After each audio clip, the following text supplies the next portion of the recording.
तो एक बार फिर से आप सभी का स्वागत है आपके अपने educational channel Lohagarh study point में। और मैंने आपको जहाँ तक पढ़ाया है मैं उम्मीद करता हूँ कि आपने वहाँ तक रिवाइज़ किया होगा, है ना। और जो नहीं कर रहे हैं तो वो कहीं ना कहीं गलती कर रहे हैं, क्योंकि टाइम आपका है। आप इसे ख़राब करो, आप इसे पढ़ाई में लगाओ, है ना, आप इसे और चीज़ों में लगाओ, आपसे कोई ज़ोर ज़बरदस्ती नहीं है। लेकिन एक बड़े भाई होने के नाते या फिर एक टीचर होने के नाते मैं आपको सजेस्ट कर रहा हूँ, मैं गाइड कर रहा हूँ कि ये टाइम पढ़ने का है। बाकी की चीज़ें आप बाद में भी कर सकते हो, तो प्लीज़ पढ़ाई पर ज़्यादा ध्यान दें। रही बात पढ़ने की, आपको जहाँ अच्छा लगे, जिस टीचर से अच्छा लगे, जहाँ पे अगर आपको ऑफलाइन अच्छा लग रहा है ऑफलाइन पढ़ें, लेकिन पढ़ाई ज़रूर करें। क्योंकि आपने देखा होगा कि आजकल के दौर में अगर आपके पास शिक्षा नहीं है, पढ़ाई नहीं है, तो आपके पास कुछ भी नहीं है। आप कोशिश करें और आप बहुत अच्छी पढ़ाई करने की कोशिश करें। हम बस आपसे कह सकते हैं, बाकी के आप मानना ना मानना आपकी मर्ज़ी है। तो चलते हैं हम अपनी टॉपिक की तरफ। सबसे पहले हमेशा की तरह तो मैं पिछला रिवाइज कराऊंगा एक बार कि अब मैं पिछले लेक्चर में कहाँ तक कवर करा चुका था।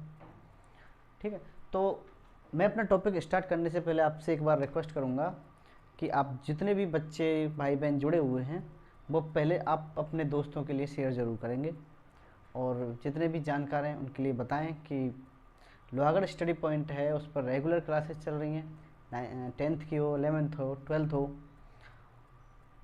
और हम कोशिश कर रहे हैं, हमारी टीम पूरी कोशिश में लग रही है कि आपको बेटर से बेटर और बेहतर कंटेंट देने का प्रयास करें। आप भी हमारे साथ बने रहें, आप हमारा सहयोग करें, हम आपका साथ हैं। बस आप पढ़ाई पे ज़्यादा फोकस रहें। बाकी का जो आपकी एक्टिविटी हैं आप थोड़ा सा कम कर दें, क्योंकि आपकी ये बोर्ड की क्लास है। आपको ये पता होना चाहिए कि कौन सी चीज़ कब पढ़नी चाहिए। ठीक है, अपन चलते हैं अपनी टॉपिक की तरफ। तो हमने जो पिछले लेक्चर में पढ़े थे, देखो पिछले लेक्चर में मैंने क्या होता था, हम चैप्टर नंबर पढ़ रहे थे, चैप्टर पढ़ रहे थे अपन 12। ठीक है, तो सबसे पहले हमने बात करी थी इलेक्ट्रिसिटी की, यानी कि विद्युत की। तो विद्युत क्या होती है? लाइट होती है, इलेक्ट्रिसिटी होती है। मैंने बताया था विद्युत होती है इलेक्ट्रिसिटी, लाइट नहीं होती है।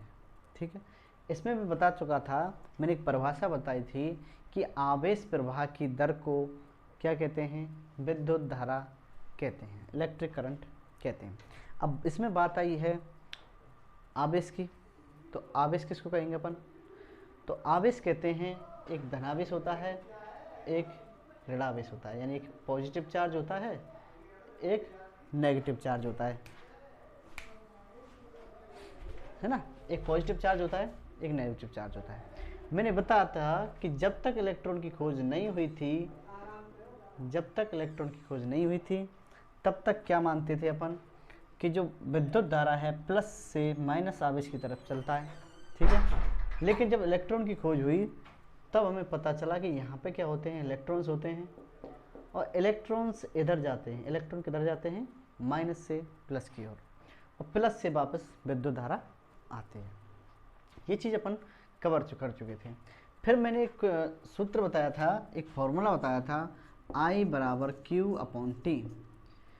अगर मैं कहूँ किसी समय में, यानी एक समय है, मैं एक टाइम दे रहा हूँ आपको, उस टाइम में Q आवेश अगर बह रहे हैं या प्रवाहित हो रहे हैं तो उसको अपन क्या कहते हैं? विद्युत धारा कहते हैं।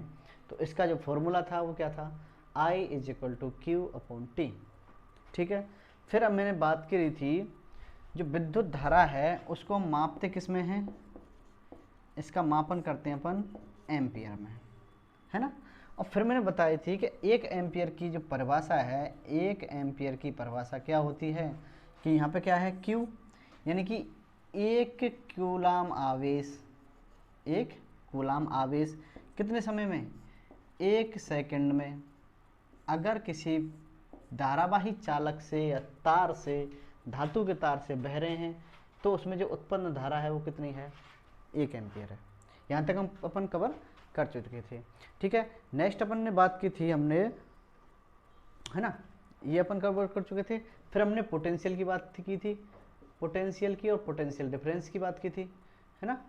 तो उसमें मैंने बताया था कि ये कोई दो बिंदु हैं, ये हमारा कोई तार है, इसमें धारा बह रही है, यहाँ पे कोई भी चार्ज है, यहाँ पे कोई भी चार्ज है। तो मैंने बताया था कि किसी भी चार्ज को, किसी भी आवेश को या बहुत सारे आवेशों को एक बिंदु से दूसरे बिंदु तक ले जाने में जो कार्य किया जाता है उसे अपन क्या कहते हैं, उसे कहते हैं अपन पोटेंशियल डिफरेंस, यानी कि विभवांतर। और विभवांतर को हमने मापा था वोल्ट में, मापा था। तो मैंने बताया था V बराबर W/Q।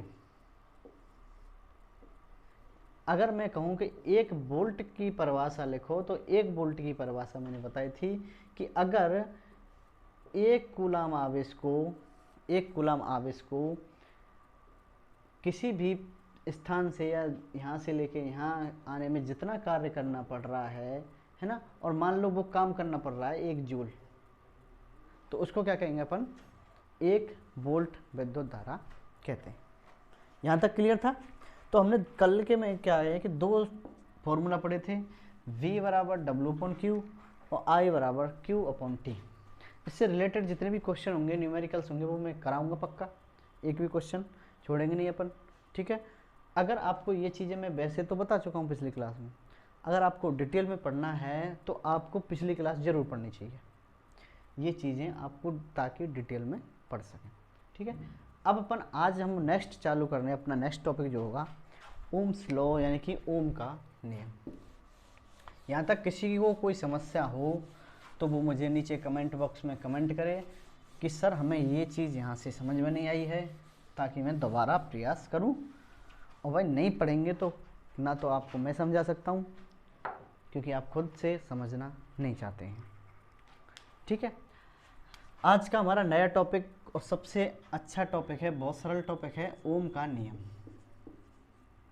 ओम का नियम बड़ा सरल है, ओम्स लॉ।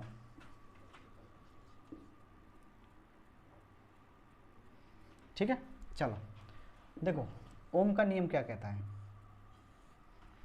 ओम का नियम करने से पहले हम अपन एक प्रयोग कर रहे हैं, है ना। तो क्या कर रहे हैं, देखो मैंने एक परपथ लिया है ना, परपथ में मैंने लगाए हैं सेल,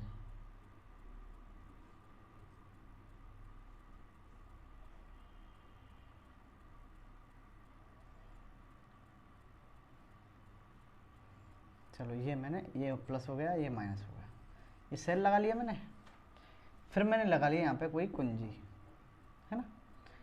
और यहाँ पे मैंने चलो मान लिए, चलो मैं इन सेल को एक एक करके लगाऊंगा, ठीक है। मैंने 4 सेल ले रहा हूँ, जैसे कि आपकी बुक में दिए हैं, 1 2 3 4, और ये हो गए 4, ये 4 सेल हैं, ठीक है। यहाँ से मैं इसको ले रहा हूँ,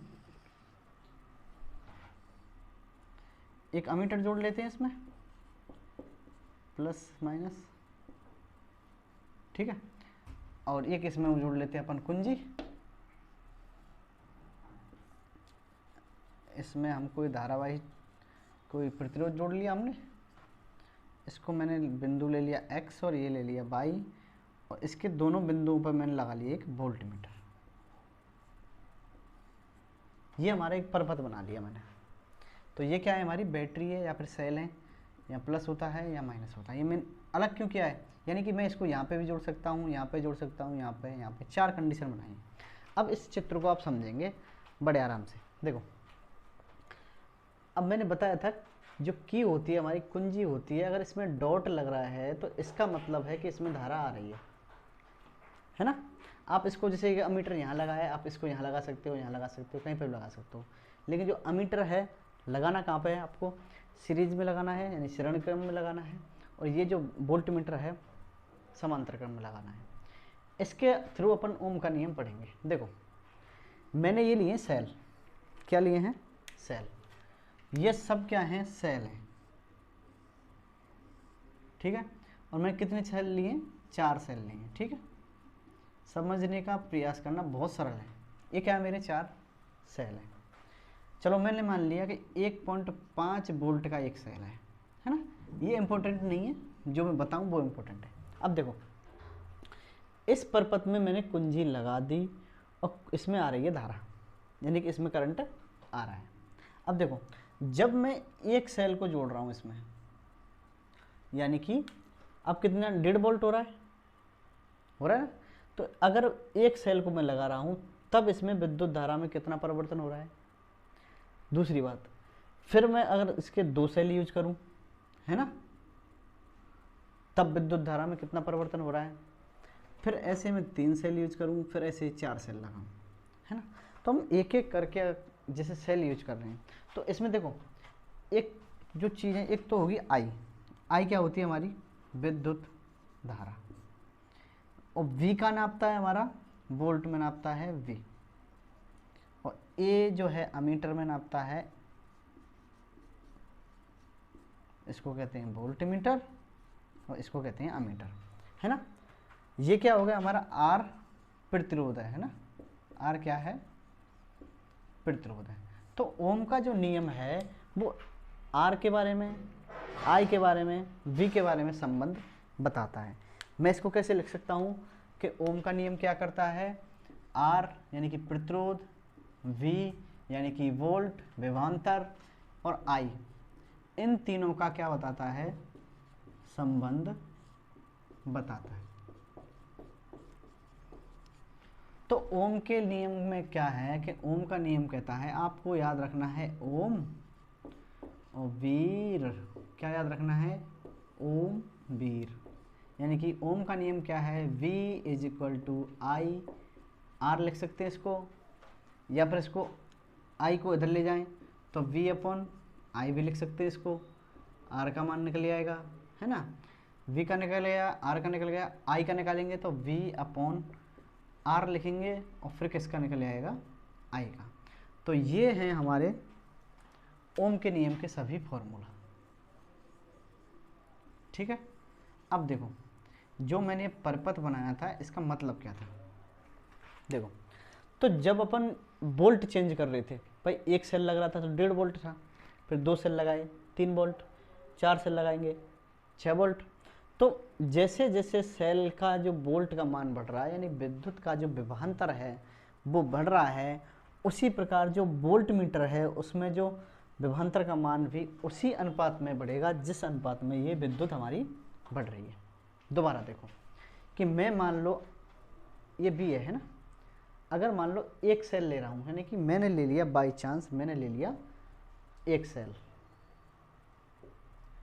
और जब मैं एक सेल ले रहा हूँ तब जो वोल्ट है या अमीटर में जो विद्युत धारा है I का मान लो, यानी कि 1.5 वोल्ट पे कितना बन रहा है, मान लो मैंने मान लिया 2 एम्पियर, ठीक है। फिर मान लियो मैंने 2 सेल ले लिए,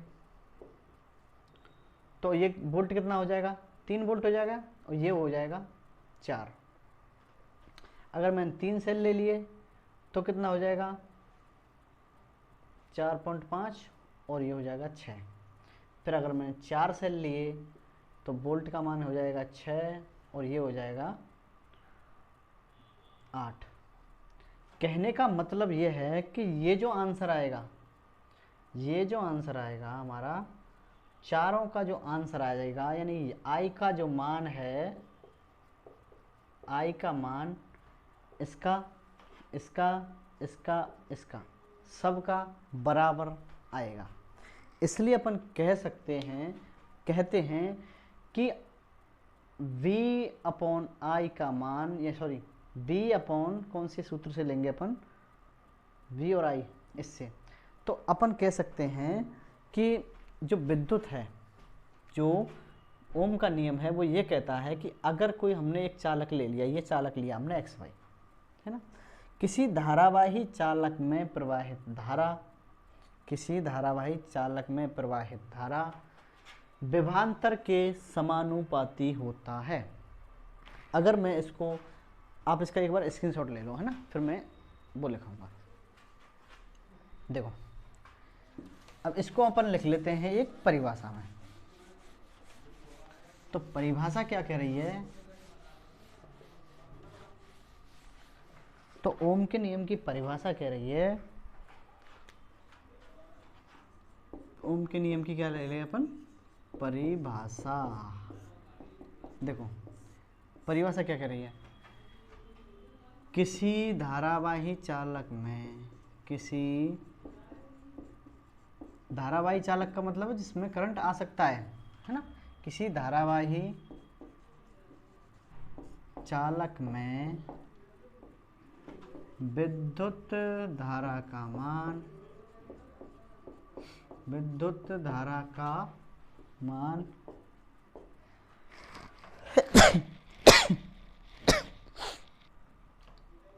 सॉरी, है ना, किसी धारावाही चालक में विद्युत धारा का मान, विद्युत धारा का मान क्या होता है, आई,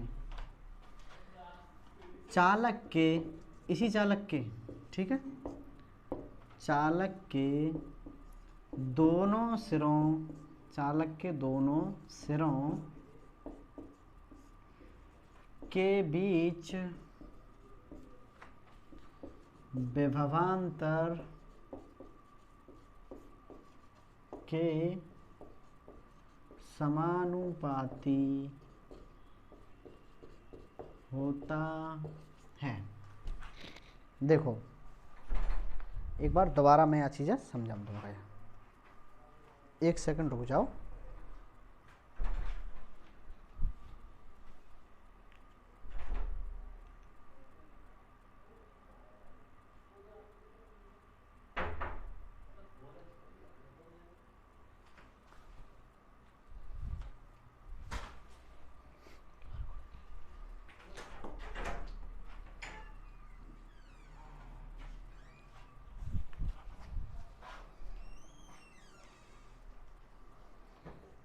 ठीक है, आ जाओ यहाँ पे। देखो मैंने बताया था कि ओम का नियम है B = I R, ये मैं बाद में बताऊंगा, ठीक है। अब परिभाषा देखो, किसी धारावाही चालक में, कोई धारावाही चालक है, कोई तार है ना, मान लो मैंने ये कोई तार ले लिया है ना, ये क्या है, तार, इसमें जो प्रवाहित धारा का मान है I, वो चालक के दोनों सिरों के बीच विभवांतर V के समानुपाती होता है। यानी कि मैं ये कह सकता हूँ कि I जो है प्रोपोर्शनल होती है V के, यानी कि अगर हम किसी धारावाही चालक में I का मान बढ़ाएंगे तो उसकी वोल्ट है विभवांतर भी बढ़ता जाता है। क्लियर है, अगर मैं किसी में वोल्ट बढ़ाऊं तो धारा का मान भी बढ़ता जाएगा। और अगर मैं इसका ग्राफ बनाने लगूं, V और I का मैं ग्राफ बनाऊं तो बिल्कुल सीधी रेखा आएगी। क्यों आएगी सीधी रेखा, कि भाई मान लो मैंने यहाँ पे मान लिया 1, यहाँ पे माना 2, यहाँ पे 3, ये 4 और ये मान लिया 5, ऐसे ही मान लो 1 2 3 4 5, ये मान लिया। अब देखो मैं बोल रहा हूँ कि जैसे जैसे धारा का मान बढ़ेगा ऐसे ऐसे विभवांतर का मान बढ़ेगा। अब देखो यहाँ पे जब धारा का मान 1 था तो विभवांतर का मान भी 1, यहाँ पे बढ़ाया हमने तो ये भी बढ़ गया, ये बढ़ाया हमने 3 पे किया, ये भी बढ़ गया, ठीक है। तो मैं ये कहूँगा कि जैसे जिस अनुपात में विभवांतर का मान बढ़ रहा है उसी अनुपात में धारा का मान भी बढ़ता है, यही कहता है ओम का नियम। अब देखो जहाँ पे भी प्रोपोर्शनल आता है तो उसको अपन,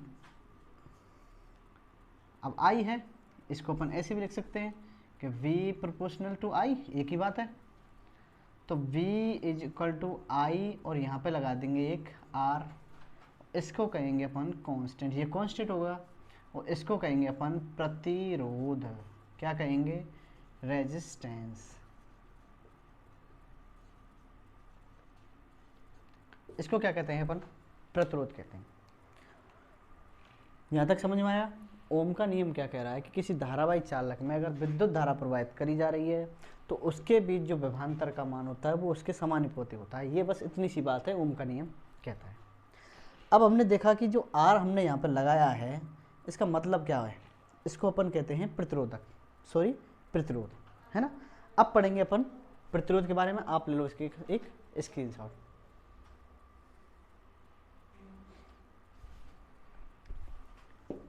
ओम का नियम हो गया, बड़ा सरल है ना। आई और बी याद रखनी है आपको कि जैसे जैसे आई बढ़ेगी ऐसे ऐसे बी बढ़ जाएगा, सीधी सीधी बात है। और एक लगा देना आर, और आर को मैं अभी समझा देता हूँ। आर किसको कहते हैं? तो आर कहते हैं अपन रेजिस्टेंस को, यानी कि प्रतिरोध को। तो आर किसको कहते हैं अपन? रेजिस्टेंस को। इसको कहेंगे अपन प्रतिरोध। देखो हमारा जितने भी उपकरण हैं, कोई चालक तार है, भाई करंट किस में आएगा? चालक तार में आएगा। अचालक तार में आएगा क्या? जो कुचालक है उसमें लाइट आएगी नहीं, सॉरी करंट आएगा नहीं। देखो मैं कहूँगा प्रतिरोध का मतलब है कि पदार्थ का ऐसा गुण, यानी कि तार का, धातु का, चालक का कोई ऐसा गुण जो उसमें प्रवाहित धारा का विरोध करता है। यह है आपकी साइंस की लैंग्वेज। अगर मैं इसमें नॉर्मल भाषा में बात करूं कि ये क्या है, हमारा कोई तार है, कोई धारावाही चालक है ए बी, ये क्या है? धारावाही चालक। अब मान लो इसमें विद्युत धारा आ रही है, ऐसे जा रही है, तो इसमें भी कुछ ऐसे तत्व या पदार्थ पाए जाएंगे वो उस गुण का विरोध करेंगे कि भाई इसमें से लाइट, सॉरी इसमें से जो इलेक्ट्रिक है वो नहीं जानी चाहिए। यानी कि जो हमारे करंट को या धारा को रोकने का काम करता है वो क्या होता है? प्रतिरोध होता है। या अगर अपन इसको ऐसे कह सकते हैं कि किसी भी धारावाही चालक में वह गुण, मैं एक बार लिख लेता हूँ, चलो है ना।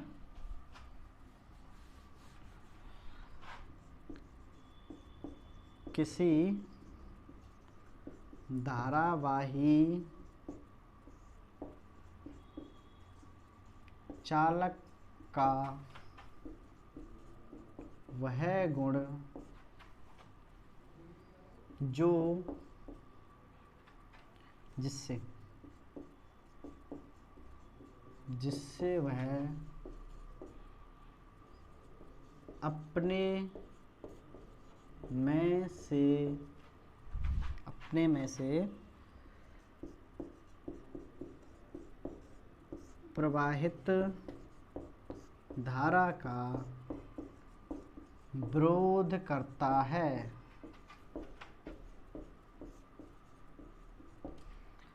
प्रतिरोध का मतलब है विरोध करना, सीधी बात है। अगर किसी धारावाही चालक में कोई इलेक्ट्रिक आ रही है तो उसका वो विरोध करेगा, उसको क्या कहेंगे अपन? प्रतिरोध कहेंगे। ठीक है, अब अपन इसका बात करेंगे मात्रक की। तो प्रतिरोध का मात्रक होता है ओम, OHM। ये क्या है?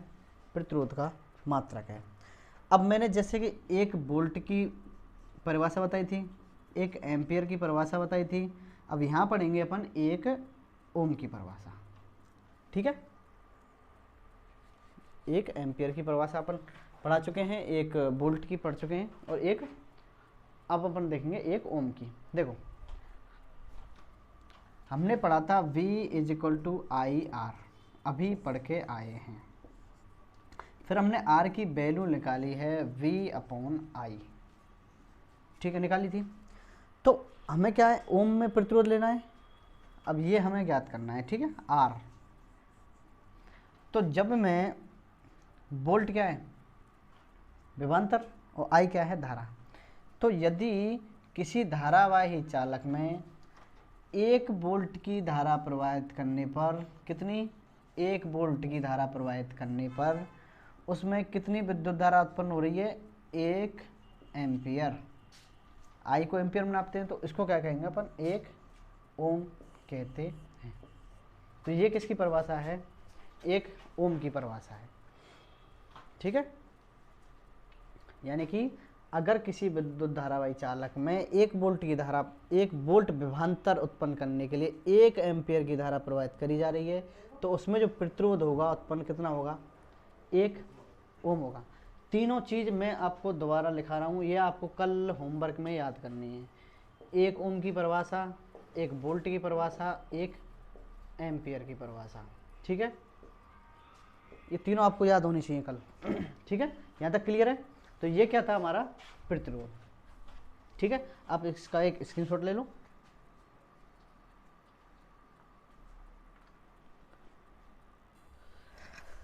हाँ भाई, यहाँ तक कोई समस्या? अब देखो, प्रतिरोध हो गया हमारा।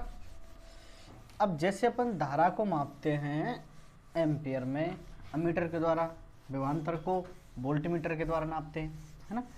अब देखो, अगर जो प्रतिरोध है, इस प्रतिरोध को हमें कंट्रोल करना है, तो कैसे करेंगे? तो इसके लिए एक यंत्र आता है, धारा नियंत्रक। कौन सा यंत्र आता है? धारा नियंत्रक। देखो, अगर अपन किसी धारावाही चालक है, ये धारावाही चालक है और सभी चालकों में एक प्रतिरोध होता है, हाँ, तो ये क्या है? कोई धारावाही चालक है, तो सभी धारावाही चालकों में कुछ ना कुछ प्रतिरोध तो होता है। यानी कि सभी, अगर धारावाही चालक है उसमें करंट आ रहा है ना, तो कहीं ना कहीं उसमें ये गुण भी होगा कि वो इस गुण का विरोध करेंगे। सभी धारावाही चालकों में, चाहे कितने भी धारावाही चालक हो आपके, कितने भी हो, टीवी, फ्रिज, कूलर, कोई तार किसी धातु का, है ना, तो इन सब में क्या एक गुण होता है? प्रतिरोध का, है ना। अब अगर अपन वोल्टता को अपन स्थिर कर दें, यानी कि वोल्टता को परिवर्तन ना करें, वोल्टता में परिवर्तन ना करें, है ना, और इस प्रतिरोध में परिवर्तन कर दें, समझ रहे हो? यानी कि अगर ये जो वोल्टता है इसको हम परिवर्तन ना करें, है ना, और प्रतिरोध में परिवर्तन कर दें, प्रतिरोध में परिवर्तन कर दें,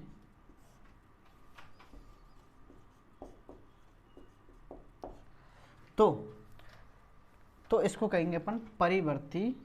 तो चलो इसको मैं इधर ही लिख लेता हूँ। तो इसे हम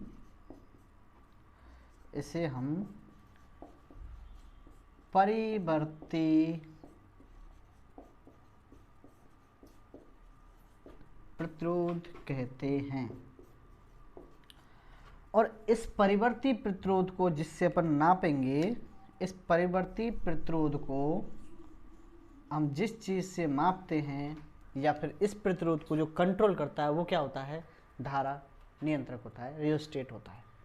ठीक है, क्लियर है?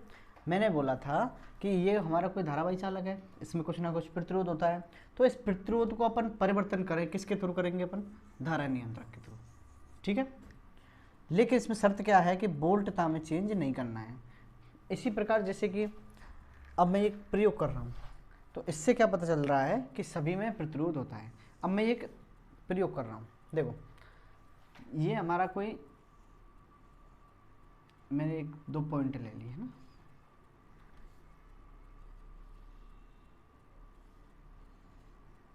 यहाँ पे मैंने कोई बोल्ट ले लिए, यानी कि कोई सेल ले लिया। ठीक है, यहाँ पे मैंने एक कुंजी लगा ली, चलो कहीं पे लगा लेते हैं, यहीं पे लगा लेते हैं। ये क्या है? की है। तो ये प्रयोग मुझे करना है ना। चलो एक यहाँ पे वो भी तो लगाना है हमें, कोई प्रतिरोध ले लिया R। अब देखो मैं इसमें मान लो इस जगह पे एक मान लो बल्ब ले रहा हूँ, क्या ले रहा हूँ? बल्ब। एक कोई तार ले रहा हूँ कोई, है ना, या कोई एक और अन्य उपकरण ले रहा हूँ। ठीक है, अन्य उपकरण। अब देखो, अगर मैं, ये हमारा कोई परिपथ है, ये हमारे दो पॉइंट हैं, अगर मैं इन पॉइंट पे एक बल्ब लगा रहा हूँ, अरे अमीटर तो लगा ही नहीं, अपन इस धारा को नापेंगे किससे? तो मैंने यहाँ पे चलो एक लगा लिया अमीटर, ये क्या है? अमीटर है। अब देखो इसमें कुछ ना कुछ विद्युत धारा चल रही है, यानी कि मैंने कुंजी को ऑन किया है, की को। तो अपन जैसे यहाँ पे पहले मान लिया मैंने लगा दिया बल्ब, तो जब बल्ब लगाएंगे तब अमीटर का मान देखेंगे कि कितना है। फिर मैंने मान लो कोई तार लगाया यहाँ, फिर देखते हैं कि तार में कितना मान आ रहा है। फिर अपन कोई अन्य उपकरण लगा रहे है ना, तो अमीटर का मान कितना आ रहा है। तो सब में जो आएगा अमीटर का मान अलग अलग आएगा, सब में कैसा आएगा? अलग अलग आएगा। तो तो इसका मतलब है कि सभी जो धारावाही चालक होते हैं या जिनमें विद्युत का चालन हो रहा होता है, उनमें जो अमीटर का मान है यानी कि उनमें जो प्रतिरोध है वो बदलता है। ठीक है, आप यहाँ तक ये कवर कर लो, स्क्रीनशॉट ले लो इसका एक।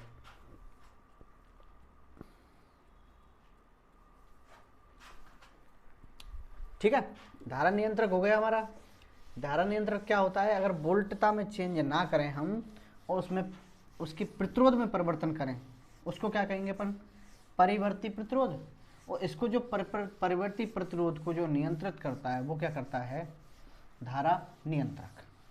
ठीक है, अब देखो हम अभी एक एग्जाम्पल देख रहे थे कि जैसे हमने कोई तार लगाया तब अमीटर में मान कुछ अलग आ रहा था, अगर हमने कोई बल्ब लगाया है तब अमीटर में कुछ अलग मान आ रहा है ना, या कोई अगर अपन कोई दूसरा तार लगा रहे हैं तब अलग आ रहा है। इसका मतलब क्या है, इसका मतलब है कि सभी जो चालक होते हैं, जो जितने भी चालक होते हैं, उनमें जो प्रतिरोध का मान होता है सब में अलग अलग होता है। क्लियर है, तो सभी जैसे कि इलेक्ट्रॉन के प्रवाह से ही तो विद्युत चलती है हमारी, तो सभी जो हैं कोई इलेक्ट्रॉन के प्रवाह को तेज कर रहा है यानी कि जाने की अनुमति दे रहा है, कोई कम कर रहा है, कोई बिल्कुल कम कर रहा है। अगर मैं कहूँ कोई चालक तार है ना, समझना इसको, ये क्या है, मेरा कोई चालक तार है, कोई मतलब नहीं है तार हो बल्ब हो कोई उपकरण हो कुछ भी ले सकते हैं, ये क्या है, हमारा कोई चालक है। अब मैं इसके प्रतिरोध की बात करूं, अगर इसका प्रतिरोध है मान लो अनंत है यानी कि बहुत अधिक है, तो इसका मतलब क्या हुआ, आप समझने का प्रयास करें कि जिसमें प्रतिरोध बहुत ज़्यादा है, भाई कोई तार है, कोई चालक है, कोई फ्रिज है, कूलर है, कोई बल्ब है, एलईडी है, उसमें जो प्रतिरोध है मान लो अनंत है यानी बहुत अधिक प्रतिरोध है। तो जिसमें अधिक प्रतिरोध होगा तो वो विद्युत का चालन करेगा क्या, भाई नहीं करेगा, क्योंकि भाई जो प्रतिरोध होता है वो विद्युत के चालन को रोकता है। तो अपन जब बात करेंगे प्रतिरोध की, और जिसका प्रतिरोध ज़्यादा होगा तो वो विद्युत का चालक नहीं होगा। तो अपन कह सकते हैं, अब ये कोई जरूर, अब फ्रिज कूलर टीवी इनमें प्रतिरोध होता है क्या, प्रतिरोध होता है लेकिन बहुत ज़्यादा नहीं होता है। जिन जिन चीज़ों का प्रतिरोध अधिक होगा, सर्वाधिक होगा, यानी कि उनमें क्या है, विद्युत के चालन की क्षमता होगी नहीं, इलेक्ट्रॉन इधर उधर जाएंगे नहीं उसके, तो उनमें क्या होता है, प्रतिरोध अनंत होता है। और जिनका प्रतिरोध कम होता है वे विद्युत के अच्छे चालक होते हैं, क्योंकि जिनमें भाई प्रतिरोध कम होगा, जिनका प्रतिरोध कम होगा तो विद्युत का चालन कैसा होगा, अच्छा होगा, विद्युत का चालन कैसा होगा, अच्छा होगा, इलेक्ट्रॉनों का आवेशों का प्रवाह कैसा होगा, अच्छा होगा। तो अपन कह सकते हैं कि प्रतिरोध जो होता है विद्युत चालन का उल्टा होता है। ये अपन पहले भी पढ़ चुके हैं ओम के नियम में, V = I/R जब अपन पढ़े थे तो अपन देख रहे थे कि V/R = I। तो इसमें हम देख रहे थे कि यदि प्रतिरोध का मान बढ़ाया जाएगा, भाई इसके विपरीत में अगर प्रतिरोध का मान बढ़ाया जाए तो धारा का मान कम होगा, और अगर प्रतिरोध का मान घटाया जाए तो धारा का मान ज़्यादा होगा। वोल्टता हमने सेम रखनी है। मान लो, माना एक एग्जांपल समझो, मान लो मैंने 10 वोल्ट का कोई वो लिया है ना, और मैंने प्रतिरोध ले लिया चलो 1 ओम है ना, तब धारा का मान कितना आएगा, 10 आ गया सीधा। अब मैंने वही 10 पे अगर ओम ले लिया मैंने 2, तो आई का मान कितना आ गया, 5 आ गया। फिर मैंने अगर 10 वोल्ट पे 2 फिर ये ले लिया 5 ले लिया, तब कितना आ गया, 2। अब देखो जैसे जैसे मैंने प्रतिरोध का मान बढ़ाया है, 1 था, 2 था, 5 है, जैसे जैसे मैंने प्रतिरोध का मान बढ़ाया है वैसे वैसे विद्युत या करंट का जो मान है वो कम होता जा रहा है। ठीक है, अपन इस चीज़ को यहाँ तक क्लियर कर चुके हैं। ओम का नियम हो गया, और ये धारा का चालन कैसा होता है, प्रतिरोध क्या होता है, धारा नियंत्रक क्या होता है, ये सारा अपन क्लियर कर चुके हैं। नेक्स्ट अपन बात करेंगे कि तो धातुओं की चालकता है वो किन किन चीज़ों पर निर्भर करती है। ठीक है, तो आप इसका एक बार स्क्रीनशॉट ले लो।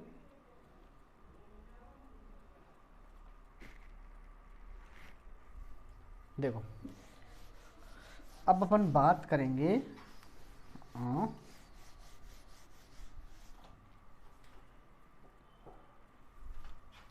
अपन बात करेंगे चालकों की निर्भरता। किसकी बात करेंगे हम?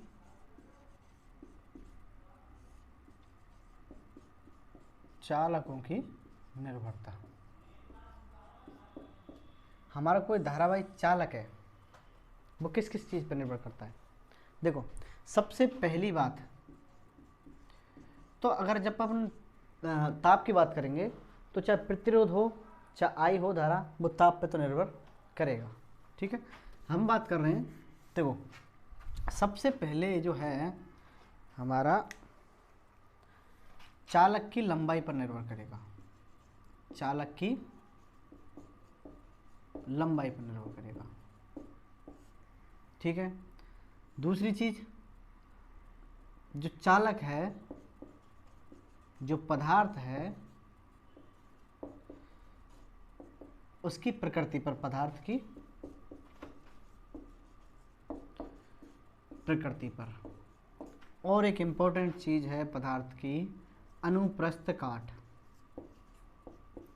अनुप्रस्थ काट, या इसको अपन मोटाई कह सकते हैं, ठीक है, अपन नॉर्मल भाषा में। तो इन चीज़ों पर ये चालक की निर्भरता होती है।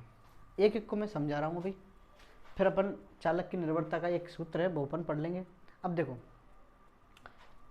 चालक की लंबाई, तो जैसे जैसे चालक की लंबाई बढ़ेगी ऐसे ऐसे, यानी कि चालक की जो लंबाई है, चालक की लंबाई समानुपाती होती है प्रतिरोध के। कैसे? यानी कि अगर हमारे चालक की लंबाई बढ़ रही है, ताप नहीं घटाना बढ़ाना, हमने एक स्थिति में बात करेंगे अपन। जब अपन चालक की लंबाई बढ़ा रहे हैं, मान लो तार हमारा पहले 2 मीटर का था, अब इसको हम 6 मीटर का कर रहे हैं, तो उसमें जो प्रतिरोध है वो क्या होगा? बढ़ेगा। कैसे? मान लो मैंने पहले तार लिया है ये 2 मीटर का, फिर मैंने ले लिया ये 4 मीटर का या सेंटीमीटर का, कुछ ले लो। तो जैसे जैसे मैंने तार की लंबाई बढ़ाई है तो इसमें प्रतिरोध का मान क्या होगा? बढ़ेगा। क्लियर है? अपन बात करेंगे पदार्थ की प्रकृति पर भी निर्भर करता है, और सबसे इंपॉर्टेंट बात है अनुप्रस्थ काट। ठीक है, अनुप्रस्थ काट की बात करेंगे। अनुप्रस्थ काट, जैसे कि मेरा ये कोई तार है, ये क्या है? तार है, दिख रहा है आपको? अब ये जो तार है, अब इसको अपन मैं ऐसे पकड़ूं, है ना, इसको सीधा, तो ये जो पार्ट दिख रहा है, ये जो पार्ट दिख रहा है, ये क्या है? इसका अनुप्रस्थ काट है। क्या है? अनुप्रस्थ काट। तो तार का जो अनुप्रस्थ काट है वो प्रतिरोध का उल्टा होता है। कैसा होता है? प्रतिरोध का उल्टा होता है। कैसे? अगर मैंने कोई चालक तार है, अगर मैं चालक तार का मोटाई बढ़ा रहा हूँ, मोटाई बढ़ा रहा हूँ, तो प्रतिरोध क्या होगा? कम होगा। अगर मैं चालक तार को पतला कर रहा हूँ या फिर अनुप्रस्थ काट को कम कर रहा हूँ तो प्रतिरोध बढ़ेगा। अपन लंबाई देख चुके हैं, अगर अपन लंबाई बढ़ाएंगे तो प्रतिरोध क्या होगा? बढ़ेगा। अगर अपन मोटाई बढ़ाएंगे तो प्रतिरोध क्या होगा? कम होगा, यानी अनुप्रस्थ काट बढ़ेगा और प्रतिरोध घटेगा। तीसरी और नेक्स्ट अपन बात कर रहे हैं चालक की या पदार्थ की प्रकृति। मान लो मैंने कोई तार लिए, जैसे कि 2 मीटर के तार हैं, 5-5 सेंटीमीटर का। ये क्या है? ये 5 सेंटीमीटर का तार है, ये भी 5 सेंटीमीटर का तार है, ये भी 5 सेंटीमीटर का तार है। ये मान लो किसका है? ये मान लिया मैंने तांबे का है, ये सोने का है, ये चांदी का है। ये 3 तार लिए भाई, अलग अलग पदार्थ हुए। तो अलग अलग पदार्थों को मैं देखूं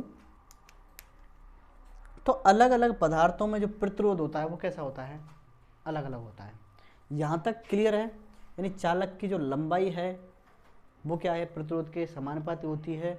यानी कि अगर चालक की लंबाई बढ़ेगी तो प्रतिरोध भी बढ़ेगा, और अगर चालक की मोटाई बढ़ेगी तो प्रतिरोध क्या होगा? कम होगा। क्लियर है?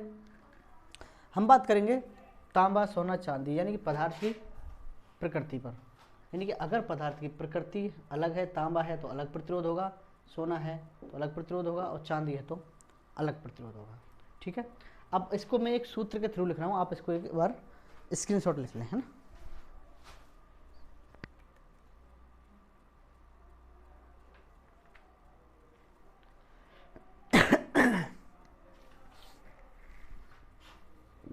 देखो, अब मैं इसको एक सूत्र के आधार पर लिख रहा हूँ, और आपको आज के लिए ये आज का लास्ट टॉपिक रहेगा हमारा।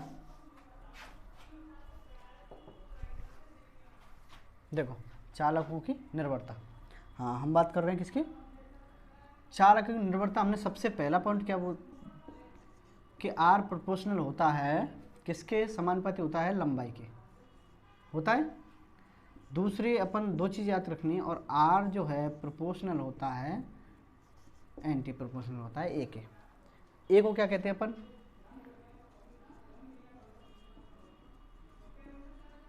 अनुप्रस्थ काट कहते हैं इसको, ठीक है। और एल क्या है, लंबाई है। तो मैं इसको ऐसे भी कह सकता हूँ कि आर जो है, जो हमारा आर है वो किसके प्रोपोर्शनल है, एल के, और ए के एंटी प्रोपोर्शनल है। और मैंने बताया कि जब इस प्रोपोर्शनल के साइन को हटाते हैं तो कोई कांस्टेंट वैल्यू लगाते हैं, तो R is equal to rho L upon A, या अपन इसको लिख सकते हैं R is equal to rho L upon A. ये हमारा क्या है, प्रतिरोध की निर्भरता है। और ये जो रो है इसको कहेंगे अपन प्रतिरोधकता। क्या कहेंगे अपन, प्रतिरोधकता कहते हैं। ये सूत्र आप इसको एक बार नोट करें पहले।